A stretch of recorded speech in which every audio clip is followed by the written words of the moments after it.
What's up everyone? Welcome back again to my YouTube channel. So, paano nga ba na mag-business ng bigas? Okay? Bigas business. Okay? Paano magsimula? Okay, so bago tayo mag-start sa ating vlog ngayon, kung bago lang sa aking YouTube channel, please subscribe to notification bell para update po kayo sa aking mga bagong vlog na i-upload in the future. Alright, kung makita nyo po sa aking thumbnail, okay, na nag-deliver po ako ng bigas. Okay, so hindi lang masyadong kita. Pero siguro ilalagay ko dyan yung mayroon akong binibentang bigas dati. So, nakapag-start ako ng bigas business.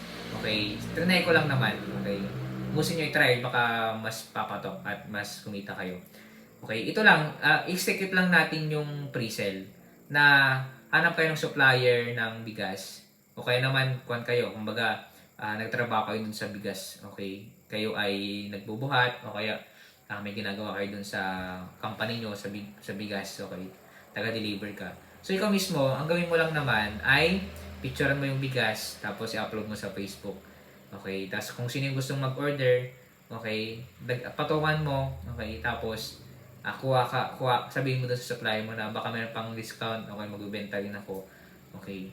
Tapos, kung sino yung gustong mag-order, sabihin mo, payment first muna. Yes, ang hirap magtiwala, pero tiwala lang, sabihin mo.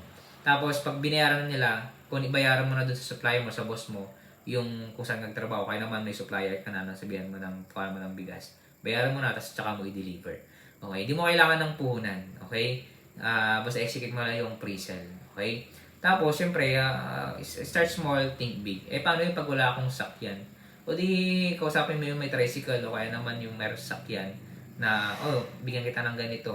Siyempre, meron ka ng market Huwag yung tanggalin yung bago nyo execute yung pre-sale. Dapat may market ka muna bago ka kumuha ng supplier. Okay? Kumbaga, meron ng nag-order o kaya naman binayaran na yung order nila. Yun lang, para makapag-start ka ng sarili mong bigas business. Okay? So, maganda naman yan maganda naman yung bigas business. Basta kaya mong sustain.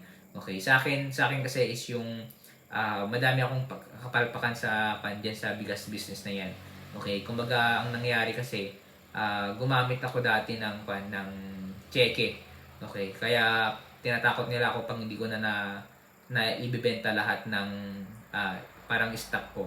Yung mali ko pa dyan dati is nag-stock ako ng madaming bigas. Kaya kayo, huwag kayong mag-stock. Post lang kayo, nagbibenta kayo, huwag kayong mag-stock. Okay, wag kayong umutang, okay? Ang gawin nyo lang, basta picturean nyo, okay? Kung gusto niyo ng example, kuha lang kayo dun sa supplier nyo, example. Huwag kayong mag-stock. Okay, lagi nyo execute yung pre-sell. Okay, kapag may order, may market na, kunin nyo yung bayad, tsaka bayaran. Laging may bayad dapat. Huwag kayong mag-i-stock. Kasi ako dati nag-stock din ako. Kaya yung cash flow namatay. Kasi ang dugo ng ating business is yung cash flow.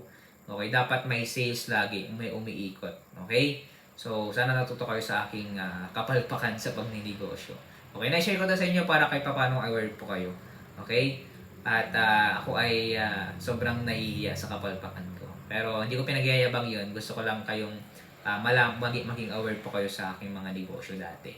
Okay, so bago tayo matapos sa ating vlog, kung hindi ka pa nakasubscribe sa aking YouTube channel, please subscribe, okay? Please, at the same time, gusto pong bumili sa aking libro, Negosyo Reality. Kanya lang po yung Facebook page, official link sa description.